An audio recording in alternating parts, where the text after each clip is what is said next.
പട്ടാളത്തിൽ മദ്യം കൊടുക്കുന്നത് PTSD എന്ന് പറഞ്ഞ പോസ്റ്റ് ട്രോമാറ്റിക് സിൻഡ്രം അതിന് സഹായകരമായാണെന്ന് അവർ കണ്ടുപിടിച്ചതാണ്. ഭയങ്കര മാനസിക വിഭ്രാന്തി ഉണ്ടാകുന്ന തൊട്ടടുത്ത കൂട്ടുകാരൻ വെടികൊണ്ട് വീഴും. അതേപോലെ തന്നെ ക്ലോസ് റേഞ്ചിൽ അപ്പുറത്തുള്ള ആൾക്കാർ വെടികൊണ്ട് വീഴും.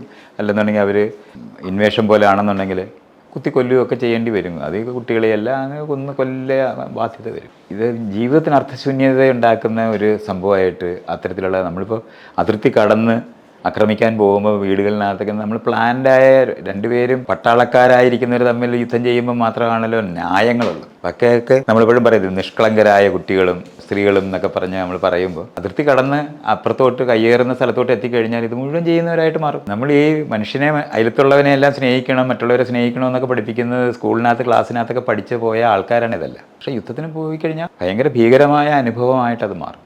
ധാർമ്മികമായും എല്ലാം വലിയ പ്രശ്നം അനുഭവിക്കും.